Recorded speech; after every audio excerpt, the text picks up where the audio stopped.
deboche! Empresários tratam o presidente da República como um bobo da corte, num vídeo que viralizou nas redes. Sob suspeita, a ex-mulher de Bolsonaro é convocada para depor na CPI da pandemia. Confusão nas vacinas. Falta segunda dose em vários estados e o ministro da Saúde dá uma declaração contra a vacinação para os adolescentes.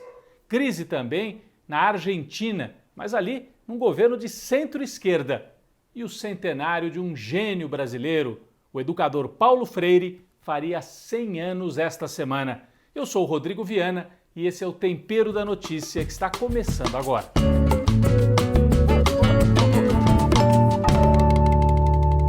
A CPI da pandemia voltou com tudo nesta semana que passou e ouviu, entre outros, o lobista lá de Brasília, Marconi Faria. Ele tentou fugir da CPI, ficou em silêncio a maior parte do tempo, mas a comissão estava muito bem preparada e levou vários indícios, entre eles troca de mensagens que mostram que o Marconi Faria atuava em conjunto com nada mais, nada menos do que a ex-mulher de Jair Bolsonaro, Ana Cristina Valle, aquela que é a mãe do 04, do Jair Renan, filho do Bolsonaro.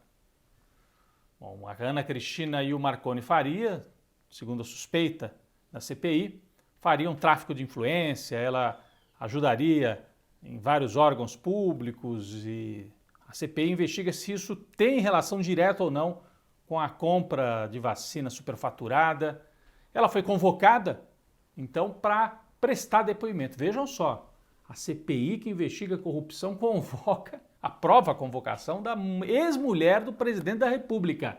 Os senadores estão avaliando só se vale a pena, se é o caso mesmo dela sentar ali, porque está na reta final. Isso pode gerar uma confusão tão grande no momento em que a CPI vai afunilando os seus trabalhos. Essa Ana Cristina é a mesma daquela mansão em Brasília, que ninguém sabe como é que ela comprou ou alugou.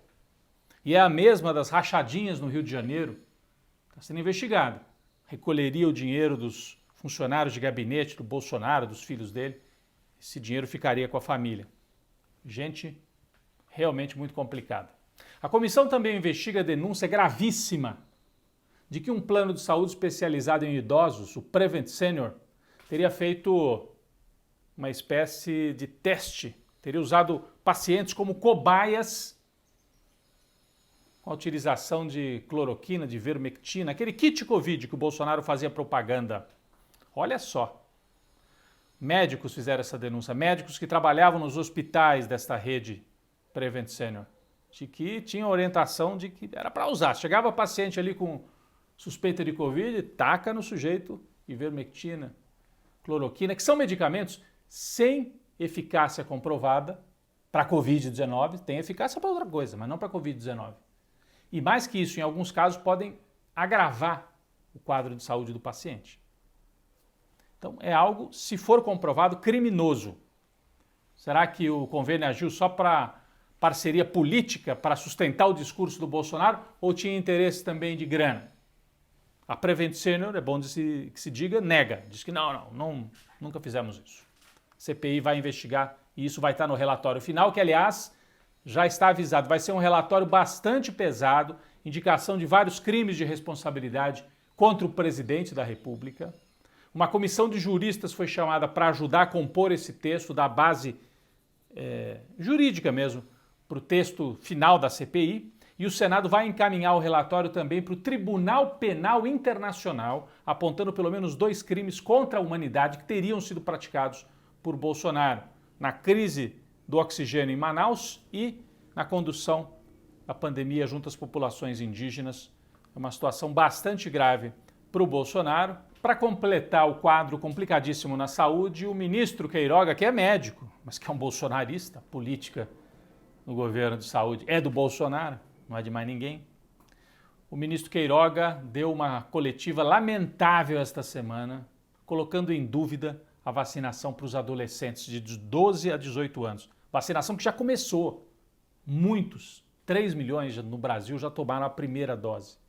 E vem o ministro e dá uma entrevista dizendo, não, quem já tomou a primeira dose não deve tomar a segunda, foi precipitada a decisão de dar a vacina. Ministro, Vários países do mundo já estão dando essa vacina, Estados Unidos, Canadá, o Chile aqui perto da gente, para proteger os jovens, os adolescentes. E ele vem levantar dúvidas, deixam os pais inseguros, e os meninos e as meninas também. É um irresponsável. Na verdade, o que está por trás disso? Falta vacina de segunda dose para os adultos. No caso da AstraZeneca, muita gente que tomou a primeira dose da AstraZeneca, adultos eu estou falando agora, na hora de tomar a segunda não tem, porque o governo trabalhou mal. Aí tem que pegar a Pfizer e dar para os adultos. E a Pfizer é a vacina indicada para os adolescentes. Então, você tem que pegar a Pfizer e dar para os adultos, falta para os adolescentes. Ele vem com esse discurso para justificar, porque não tem vacina. Então, que nome a gente pode dar a isso a não ser uma política genocida e irresponsável? É um absurdo. Eu tenho filho que foi vacinado nessa idade e eu fico indignado com essa situação. É um governo completamente irresponsável. Bom, a imagem da semana principal que rodou as redes foi a imagem do deboche. Empresários reunidos num jantar em São Paulo, na casa de um ricaço, e é o Nagy Narras, né, que era o dono do apartamento, da casa. Estavam ali Michel Temer, outros empresários, dono da TV Bandeirantes, Johnny Saad, representantes da Globo, representantes do Estadão, gente rica para todo lado. E aí lá pelas tantas, o filho de um empresário, Paulo Marinho, fez uma imitação do Bolsonaro, debochando, tratando o Bolsonaro como idiota. Fingindo que era o Bolsonaro falando assim. E bobo da corte. Todo mundo riu. Inclusive o Michel Temer, que estava lá, aplaudiu. Depois ligou para pedir desculpa para o Bolsonaro. Mas isso mostra como é que a elite encara o Jair Bolsonaro, como um bobo da corte que ele é. Vamos acompanhar um trecho. Tanto creme branco, estou acostumado só com leite condensado só, tá ok? E no tocante ao presidente, eu tenho que agradecer você demais, porque tu salvou o careca de levar minha hemorroida, porra. E essa cartinha que eu recebi, tua, eu achei ela meio infantil, meio marica. Eu tô achando que foi o Michelzinho que mandou pra mim. Porque cadê a parte que eu combinei contigo de queimar o STF? Cadê a parte que eu combinei de roubar as perucas do Fux? Cadê a parte que eu combinei de botar o pau de arara na Praça das Três Poderes e dar de chibata no lombo do Alexandre de Moraes? Assim não vai dar. Bom, no campo político, o Bolsonaro parece estar respeitando aquela trégua que ele combinou com o Temer, depois do 7 de setembro desastroso, mas o Congresso e o Supremo vão dando sinais para ele de que a situação não está boa. A direita tradicional parou de falar em impeachment, mas em compensação o Senado devolveu para o governo a MP, medida provisória das fake news, falou: não presta esse texto que você mandou para cá, tchau. O Senado não aprova o nome que o Bolsonaro indicou para o Supremo Tribunal, aquele André Mendonça, terrivelmente evangélico. O Senado botou na gaveta e não aprova. A Câmara também deu um outro recado, aprovando quarentena obrigatória para militares e policiais que queiram se candidatar a cargo político. E aí os bolsonaristas raiz não gostaram. Não pode policial, sargento, soldado se candidatar. Isso vai valer a partir de 2026. São recados, são recados. Outro recado vem das pesquisas. Queda de aprovação continua. Pesquisa Datafolha que saiu esta semana.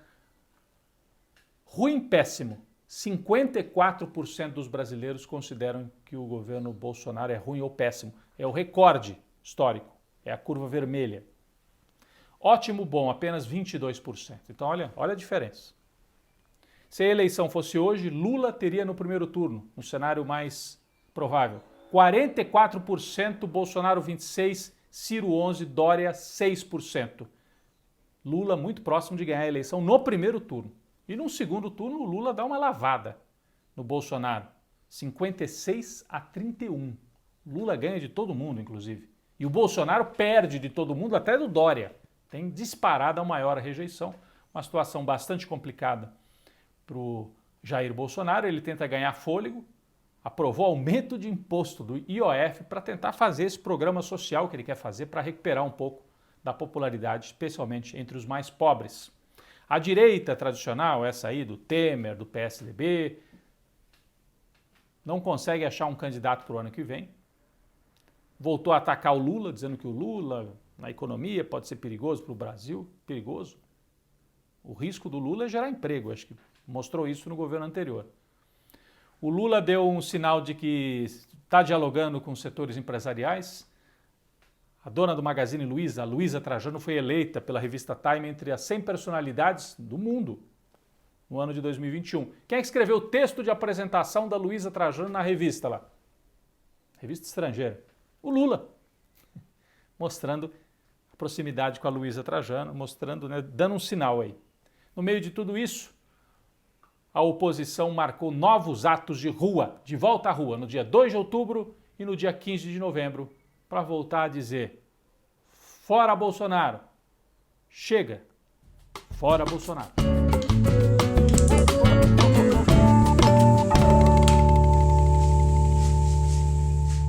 Bom, quem vai para a panela de pressão esta semana é o presidente do país vizinho aqui, da Argentina, Alberto Fernandes.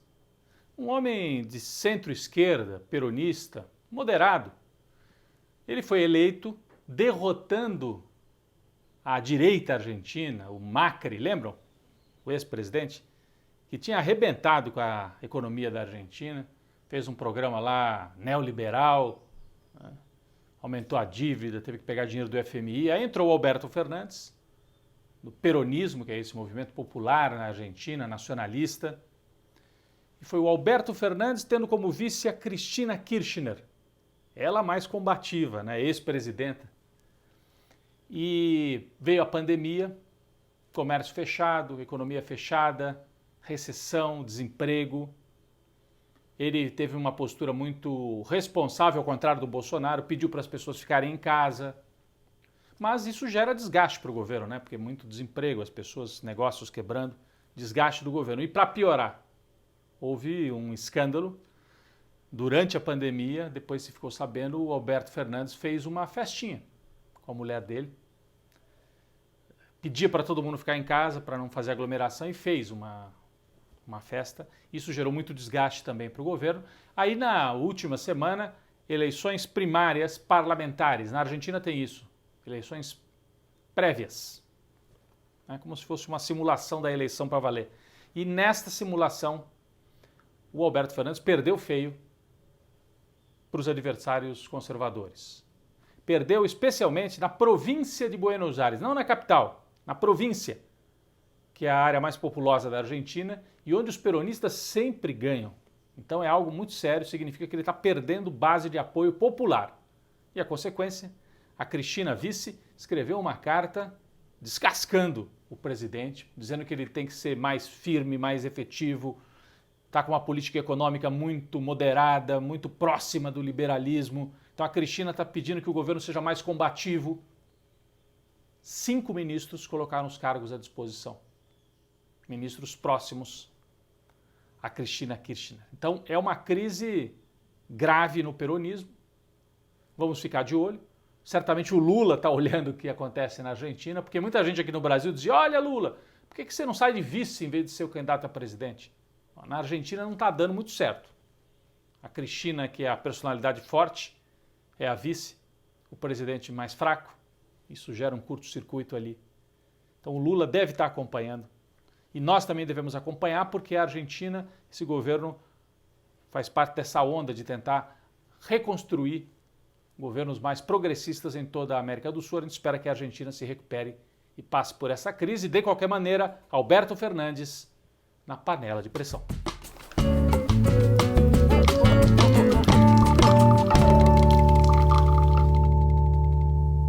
Bom, ele certamente